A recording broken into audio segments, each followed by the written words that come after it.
ನೀನಾಡಿದ ಮಾತು ಹಿಂಗೆಯಾಯಿತು.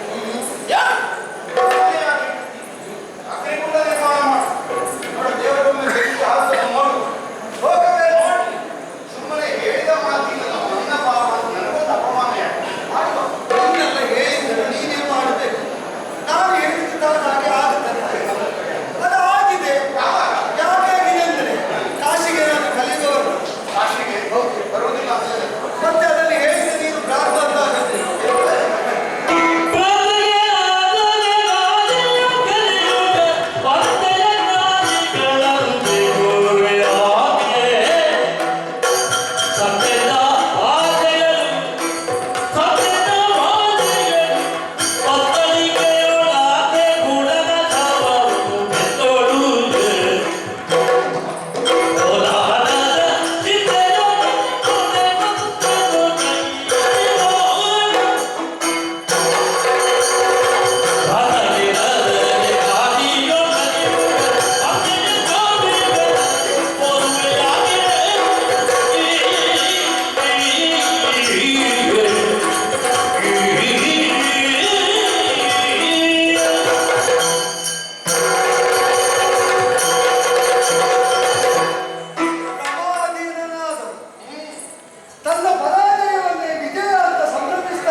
ಶವ ಹೊರುವ ದಯನೀಯ ಅವಸ್ಥೆಗೆ ಬಂದಾಗ ಪವರಗಾರನ ದೇವನಿಗೆ ಬಡಿದ ಸೂತಕವೇ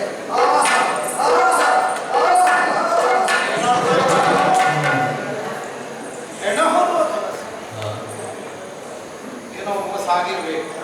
ನೋಡೋಣ ಮಕ್ಕಳಿಗೆ ನಮ್ಮ ಬಿಟ್ಟು ನೋಡ್ತೇನೆ.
ಈಗ ಅವಳ ಜೊತೆ ಸದಾಕಾಲ ಇದ್ದವರು ಯಾರು? ಇದು ತನಕ ಇದ್ದವನ ನೀನೇ ಅಲ್ವಾ?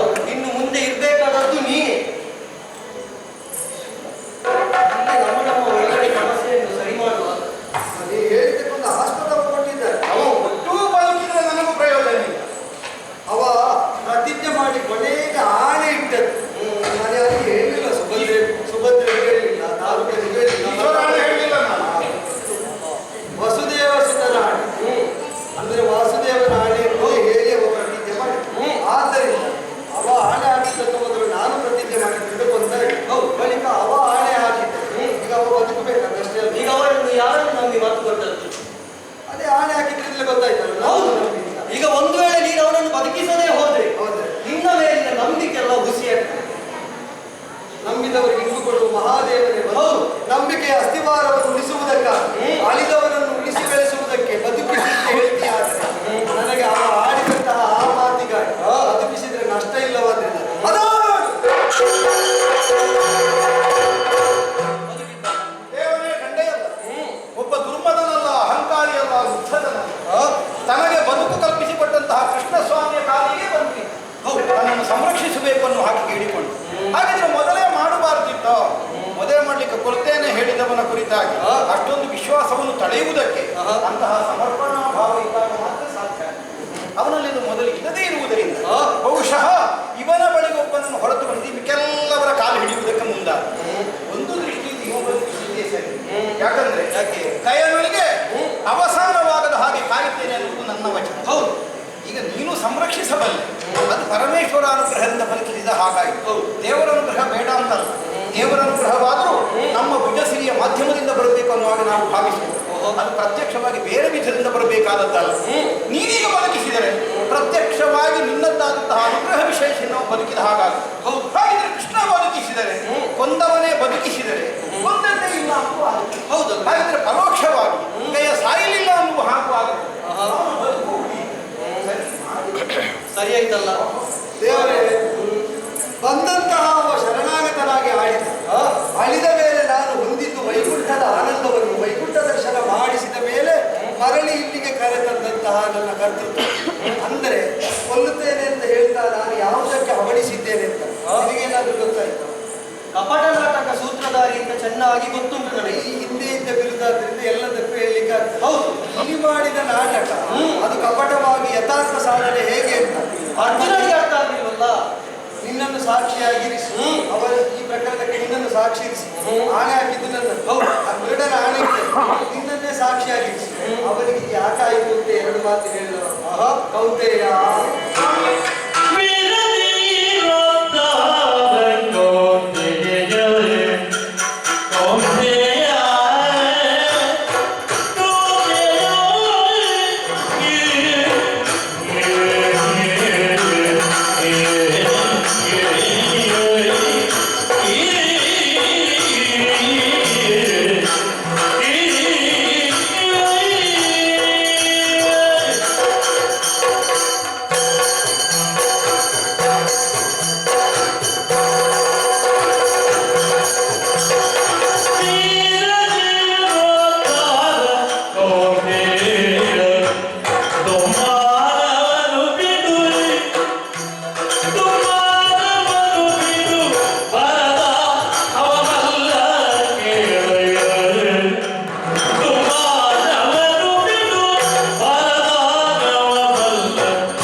ಅನ್ನುವುದು ಸಿಕ್ಕಿಲ್ಲ. ನಮ್ಮ ವೀರತ್ವವನ್ನು ಅನ್ಯರ ಉದ್ಧಾರಕ್ಕಾಗಿಯೇ ಮೀಸಲಾಗಿಟ್ಟು ಮುಡಿಪಾಗಿಡುವಂತ ಅಸಾಮಾನ್ಯ ಧರ್ಮಭೀರವಾದಂತಹ ವಂತೆಯ ಧರ್ಮಜನ ಅನುಜನಾಗಿ ನಿನ್ನ ಕರ್ತೃತ್ವ ನಿನ್ನ ಸಾಹಸ ಪರಮ ಪ್ರೀತಿಗೆ ಕಾರಣವಾಗಿದೆ. ಮೆಚ್ಚಿದ ನನ್ನ ಸಾಹಸ ನಿನ್ನ ಪ್ರೀತಿಯನ್ನು ಗಳಿಸಿ ನಿನ್ನನ್ನೇ ವಿರೋಧಿಸಿ ಸಂಕಲ್ಪವೇ ಹಾಗಿದ್ದರೆ ಜೀವನಾದಂತಹ ನೀನೇನು ಮಾಡುವುದಕ್ಕಾಗುವುದಿಲ್ಲ. ಸಂಕಲ್ಪವೇ ಹಾಗಿದ್ದರೆ ಏನು ಪ್ರಪಂಚ ಯಾಕೆ ಅಂದರೆ ಪಾಂಡವರಿಗೆ ಒದಗಿದ ಪ್ರಾಪ್ತಿಯಲ್ಲ ಕೃಷ್ಣಾನುಗ್ರಹದ ದ್ಯೋತಕ ಅಂತ ತಿಳಿದ ಲೋಕ ಎಡವುವ ಸಾಧ್ಯತೆ ಇದೆ. ಲೋಕ ಎಡವದಂತೆ ತಡೆಯಬೇಕು ಅಂತಾದರೆ ಪಾಂಡವರ ವ್ಯಕ್ತಿತ್ವದ ಬಲಿಷ್ಠತೆ ಸಿದ್ಧವಾದದ್ದು ಯಾವುದರಲ್ಲಿ? ಜೊತೆಗಿರುವ ದೈವದಿಂದಲ್ಲ, ದೈವವನ್ನೇ ಜೊತೆಗಿರಿಸಿಕೊಳ್ಳುವಷ್ಟು ದೃಢವಾದ ಧರ್ಮಶ್ರದ್ಧೆಯಿಂದ ಅಂತ ತೋರಿಸಿಕೊಳ್ಬೇಕಾಗಿದೆ. ಪಾಂಡವರ ಧರ್ಮಶ್ರದ್ಧೆ ದೇವರನ್ನೇ ಜೊತೆಗೇ ಬದುಕುವಂತೆ ಪ್ರಚೋದಿಸುವಷ್ಟು ಪ್ರಬಲ ಅಂತ ಆಗಬೇಕಾದ್ರೆ ದೇವರೇ ಎದುರು ನಿಂತು ಹೋರಾಡಿ ಒಂದು ಹಂತದಲ್ಲಿ ಸೋಲಬೇಕು, ಆ ಭಕ್ತಿಗೆ ಸೋಲಬೇಕು. ಅದಕ್ಕಾಗಿ ದೇವರ ಎದುರಾದ ಕಾಲದಲ್ಲಿ ನೋಡೋಣ, ಧರ್ಮವನ್ನು ಬಿಡದೆ ಇವರು ಕಾಲಾಗುವಾಗ ಹೇಗೆ ತೋರುವುದಕ್ಕೆ ಹೊರಟ್ರೆ ಧರ್ಮ ಕಾರ್ಯಕ್ಕಾಗಿ ಭಾರತ ದುರಧೀರನಿ ಭಾರತದಲ್ಲಿ ಧರ್ಮ ಕಾರ್ಯಕ್ಕಾಗಿ ಎಲ್ಲಿ ಧರ್ಮಾಧರ್ಮಗಳ ಮಧ್ಯೆ ಸಂಘರ್ಷ ನಡೆದರೂ ಧರ್ಮಪರವಾಗಿ ನಿಂತು ಆ ಪಕ್ಷವನ್ನು ಗೆಲ್ಲಿಸಬಲ್ಲ ಯೋಗ್ಯತೆ ಉಂಟು. ತ್ರಿಲೋಕಗಳು ಒಪ್ಪುವಂತೆ, ತ್ರಿಲೋಕದ ಶಕ್ತಿಗಳನ್ನು ಮೀರುವಂತೆ ನೀನು ಪ್ರದರ್ಶಿಸಿದ್ದೀರಿ. ಬಲಿತ ಗಯ ನಿಮಿತ್ತದಿಂದ ನಾನು ಹೊಂದಿದ ಊಟ ಸಾರ್ಥಕವಾಯಿತು. ಸಮಾಧಾನ ಜೀವನ ವಿದ್ಯೆಯಲ್ಲಿ ನೀನು ಯಾವ ತಪ್ಪನ್ನು ಮಾಡದಿಲ್ಲ, ಅವ ಒಂದು ಕ್ಷಣವಾದರೂ ಅಳಿದಕ್ಕೆ ವಾಸುದೇವನ ಆಣೆಯನ್ನು ಹೇಳಿದ ಮೇಲೆ ಅದು ನಿನ್ನ ತಪ್ಪಲ್ಲ, ಜೀವನಗಳ ಸಹಜತೆ. ನಾವೆಷ್ಟು ಮಾಡಿದ್ರು ನಾವು ಪ್ರಯತ್ನ ಮಾಡದಿದ್ದರೆ ದೈವ ವಿಶ್ವಾಸ ಪರಿಪೂರ್ಣ ಫಲಿಸ್ತದೋ ಇಲ್ಲೋ ಅಂತ ಅಡಗಿಸುವುದಕ್ಕೆ ಹೊರಟ ದೇವನ ಮುಂಭಾಗದಲ್ಲಿ ವಾಸುದೇವನನ್ನು ದೇವ ಅಂತ ಆಣೆ ಇಟ್ಟು ಆ ದೇವರ ಮುಂಭಾಗದಲ್ಲಿ ಕಾಣದಂತೆ ಅಡಗಿಸ್ತೇನೆ ಅಂತ ಹೊರಟ ನಿನ್ನ ಒಳಗಾವುದೂ ನನಗೆ ಕಾಣದೇ ಇರುವುದಕ್ಕಾಗಿ ಒಳಗಿನಿಂದ ಒಳಗೆ ಬತ್ತಳಿಕೆಯಲ್ಲಿ ಹುಡುಕಿದ್ದ ಕೈನ ಶಿರವನ್ನಾದರೂ ಕಡಿದು ತೆಗೆದುಕೊಳ್ಳಿ. ಸರ್ವಶಕ್ತನಾದ ನೀನು ಕಾಣುವುದಕ್ಕೆ ಅಸಮರ್ಥ ಅನ್ನುವ ಭಾವದಿಂದ ಇರಿಸಿದ್ದಲ್ಲ ದೇವರು. ಇರಿಸಿದ್ಯಾಕೆ? ಆಯುಧಗಳಿಂದ ರಕ್ಷಿಸ್ತೇನೆ ಅಂತ ನಾನು ಪ್ರತಿಜ್ಞಾಬದ್ಧನ. ಆದ್ದರಿಂದಲೇ ಬತ್ತಳಿಕೆಯಲ್ಲಿ ಇರಿಸಿದೆ. ಕಾಣುವ ಸಾಮರ್ಥ್ಯ ನಿನಗಿದೆ. ಕೊಲ್ಲಲ್ಪಡಬೇಕಾದವನು ಸಾಯಬೇಕಾದವನು ಒಂದು ಹಂತಕ್ಕಾದರೂ ಗಯ ಹೌದೆಂದಾದರೆ ನೀನದನ್ನು ಕಾಣಬಲ್ಲೆ, ಕತ್ತರಿಸಬಲ್ಲೆ. ಆದರೆ ನನ್ನ ಸಾಯಕದ ಬಲವನ್ನು ಮತ್ತೆ ಬದುಕಿಸಬಲ್ಲೆ ಅನ್ನೋ ವಿಶ್ವಾಸದಲ್ಲಿ ಸಾಯಕದವರನ್ನು ಮೆಚ್ಚಿದ ಮೇಲೆ ಸಾಯಬೇಕಾದ ನಿವಾರಣೆ ಬಾಧಿತಾಗಿದ್ದರಿಂದ ಕೊಂದು ಮತ್ತೆ ಬದುಕಿಸಿದೆ. ಪುನರುಜ್ಜೀವನವಾಗಿದೆ. ಗಯನ ಪುನರುಜ್ಜೀವನ, ಕ್ಷಾತ್ರ ಸಂಪದದ ಪುನರುಜ್ಜೀವನ. ಅದೇ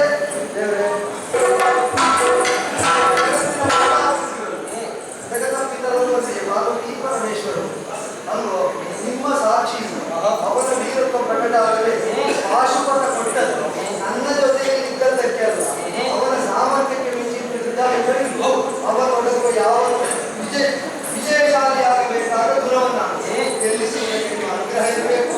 ಪಾತ್ರವನ್ನು ಪಾಠವನ್ನು ಮಾಡಿ ಧರ್ಮೋದ್ಧಾರಕ್ಕಾಗಿ ಕಾಲ ಕಾಲದಲ್ಲೂ ಬೇಕಾದ ಲೀಲೆಯನ್ನು ಕಾಣಿಸುವುದಕ್ಕಾಗಿ ಮಧ್ಯ ಭೂಮಿ ಹರಿದು ಬರುವಂತಹ ನಿನ್ನ ಮಹಿಮಾ ಸಂಪನ್ನತೆಯನ್ನು ಭಗವದ್ಭಕ್ತರೆಲ್ಲ ಆದರೂ ಅಲ್ಪಜ್ಞಾನಿಗಳಾದರೂ ಆಗಾಗೆಲ್ಲ ಮರಮೆ ಆಗಿಬಹುದು. ನಿನ್ನ ಬಾಲ್ಯದಲ್ಲೊಮ್ಮೆ ಕಾಣಬೇಕು.